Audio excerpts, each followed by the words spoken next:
Voilà, retour en studio. Nous sommes jeudi 25 juillet de l'an 2024 avec notre invité Mathieu Adjanou. Bonjour. Bonjour René Soglo. Vous êtes essayiste politique. Merci d'accepter notre invitation. Avec vous, on parle de cette visite d'une délégation nigérienne au Bénin.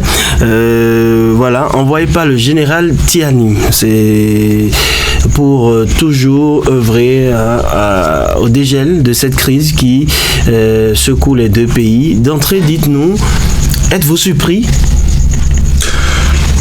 Merci d'abord pour l'invitation. Je crois que quand on est en situation de crise, ce qu'on souhaite toujours, c'est le dénouement. Et nous avons constaté quand même qu'il y a eu une médiation de deux anciens présidents de la République, en l'occurrence le président Soglo et Boniaï. Et donc tout le peuple béninois espérait quand même que au thème de ces échanges entre des hommes d'État, on puisse arriver à un apaisement de la situation qui était quand même trop tendue, parce qu'il s'agissait quand même de deux pays frères, voisins, qui ont entretenu pendant longtemps de très bonnes relations diplomatiques. Alors quelques jours, pour ne pas dire semaines après, et voilà, on a une telle nouvelle. Je pense que c'est un soulagement. C'est un soulagement, mais quant à votre question de savoir si je suis surpris, je peux dire oui et non. Oui, parce que quand on regarde un peu ce qui précédait cette médiation, on voyait pas l'issue, parce que c'est quand même des chefs, des hommes d'État, et on se dit quand même que c'est des pays quand même frères, voisins, et bon, on se dit, mais qu'est-ce qui est si, je sais pas, quelle est l'ampleur de cette crise au point où, bon, malgré les différentes sorties du président de la République, je vais parler du Patrice Talon, malgré qu'il ait envoyé un de ses ministres rencontrer le général Tiani, bien rien. Et donc on se dit, c'est comme si on a joué toutes les cartes et que bon voilà, rien n'est possible. Et puis voilà, après ça, une médiation et paf, je peux dire là, on peut ne pas être surpris parce qu'il s'agit quand même de deux anciens chefs d'État qui quand même en matière de, je sais pas, de leadership ont quand même montré leur capacité. Alors, donc, entre les lignes, que comprendre, c'est le président Patrice Talon le problème du général ou le Bénin, si toutes les cartes jouées par le président ou l'actuel locataire de la Marina n'ont pas prospéré? Non, pas du tout. Je pense que à la loin de cela, parce que vous savez, quand nous sommes en crise, et que ici c'est quand même il s'agit de deux États, il s'agit quand même des affaires assez sérieuses, et c'est des affaires républicaines, donc au-delà des ressentiments qu'on peut avoir l'un pour l'autre, je crois qu'il s'agit quand même des intérêts qui dépassent ces deux personnalités, c'est au-dessus d'eux, et comme l'a dit quelqu'un, nul n'est plus grand que son pays.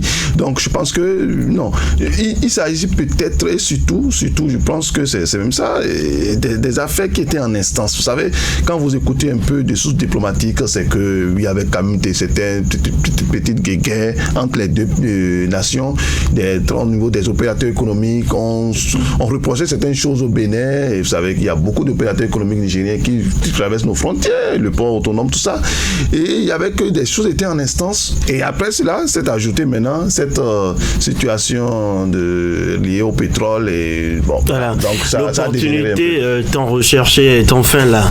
On réussit à dialoguer avec le Niger. Bien sûr. Comment gérer cela maintenant? Non, je pense que c'est une bonne approche.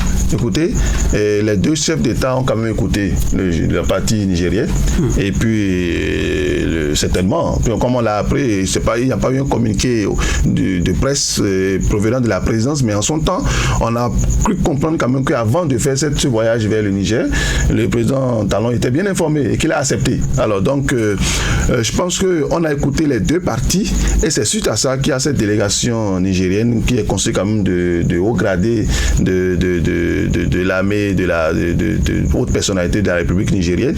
Donc je pense que, vous savez, avant cette rencontre, il y a déjà il y avait une rencontre entre les deux pays, et le ministre Sam Seydou Adambi avait représenté le Bénin.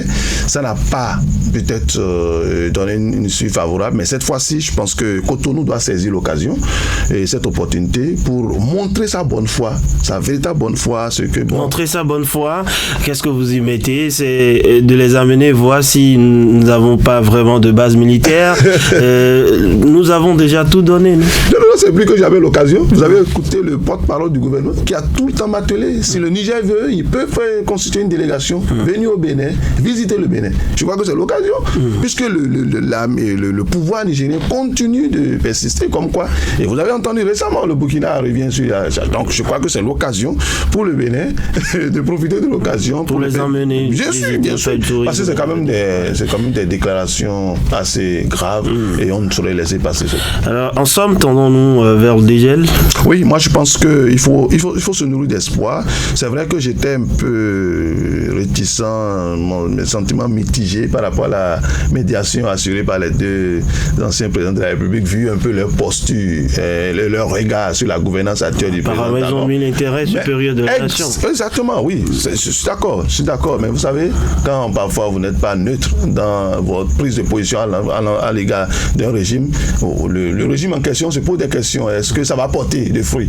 Et actuellement, mais Dieu merci, pourquoi je dis que Cotonou doit saisir l'opportunité pour discuter à fond avec la délégation nigérienne. Et je crois qu'à l'issue de ces échanges, il faut, et ça je crois que je le souligne de 3 traits, il faut un communiqué officiel. Il faut un communiqué officiel pour informer le peuple de ce qui est en train de se faire mener comme démarche et peut-être projeter à l'avenir et quelles vont être les perspectives pour les deux pays. Voilà. Que peut-on entendre maintenant des deux anciens présidents? Est-ce qu'ils se retirent de la médiation et ils laissent la main au gouvernement pour poursuivre, ou ils continuent toujours leur médiation? Bon, vous savez, nous ne sommes pas dans les secrets des couloirs diplomatiques. Tout dépendra du contenu ou de l'issue de cette rencontre. Il y aura des échanges, certainement qu'ils vont participer à ces échanges, parce que pour avoir assuré quand même le rôle de médiateur entre les deux parties, je pense qu'il serait quand même intéressant qu'ils soient là ou qu'ils se fassent représenter. Et puis donc je pense que la crise n'est pas encore à son thème. Je crois que ça, ce n'est que peut-être une première étape.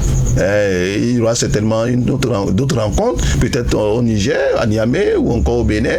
Et puis c'est à l'issue de tous ces échanges, on va s'attendre quand même à un communiqué officiel pour que les deux peuples, parce que vous savez, comme on le dit, la CEDEAO des peuples n'a pas un problème, c'est peut-être entre guillemets la CEDEAO des dirigeants qui a un problème. Donc les deux peuples vont s'attendre à un communiqué officiel. Et donc moi je pense que les deux anciens chefs d'État ne doivent pas baisser la garde, ils doivent continuer par suivre de très près ce qui se fait et si possible intervenir davantage pour qu'on puisse aboutir à quelque chose de plus sérieux, plus disons prometteur pour les deux. Alors Mathieu Adjanou, l'urgence c'est l'ouverture des frontières. Oui. Et on peut espérer que ceci soit une réalité. Vous savez, cette question de fermeture des frontières, surtout avec la situation géopolitique actuelle, c'est compliqué parce que voilà, des pays qui se retrouvent dans une autre instance, une autre organisation, l'AES, et le Bénin qui est à côté, et puis on ferme la frontière, le Burkina qui accuse. Vous savez, même si on ouvre, c'est le souhait de tous, nous le souhaitons tous nos voeux, on ouvre la frontière, d'accord, mais vous savez, voilà, comment ça va se faire maintenant, les échanges entre ces deux pays? Parce que même les échanges de Cotonou aujourd'hui, je me demande sous quelle perspective, sous quel regard et avec dans quelle dynamique prochainement. Parce que là, le Niger est décidé, c'est une décision irréversible. Il entre dans l'AES. Le Bénin n'est pas dans l'AES. Le Bénin, c'est la CEDEAO. Et ouais, donc, oui, mais ça n'empêche pas la collaboration. Bien sûr, oui, non, mais ça dépend des décisions qui vont sortir bientôt. Les décisions qui vont sortir bientôt de cette organisation. Déjà, s'ils viennent négocier, s'ils viennent se faire écouter, échanger, c'est déjà un bon pas. Bien sûr, non, je suis d'accord avec vous. L'ouverture des frontières, c'est une chose, ça va être un grand pas. Mais je dis, écoutez, imaginez la situation avant création de l'AES. Vous savez, là, c'est de bonnes perspectives. Voilà, c'est de bonnes perspectives. On ne peut plus voyager librement, il faut des visas. Je ne vous le fais pas dire, mais j'attends encore certaines décisions qui vont sortir de l'AES. Et on verra. Vous allez voir que d'ici à là, ça va être encore de nouvelles perspectives, un nouveau cadre qui sera défini entre ces deux pays. Mathieu Adjanou, quelque chose à ajouter? Non, c'est juste demander que cette rencontre qui se déroule en ce moment à Cotonou puisse permettre à ce que les relations diplomatiques de fraternité entre ces deux pays puissent reprendre de plus belle et que le Bénin et le Niger se reconsidèrent comme des pays frères, amis, et ce qui doit prévaloir, comme on l'a dit, c'est l'intérêt suprême des deux pays. Allez, merci à vous. C'était Mathieu Adjanou, essayiste politique qui revenait sur l'actualité, visite d'une délégation nigérienne au Bénin, se dirigeant enfin vers le dégel. Eh bien, vous l'avez entendu, on va le raccompagner à travers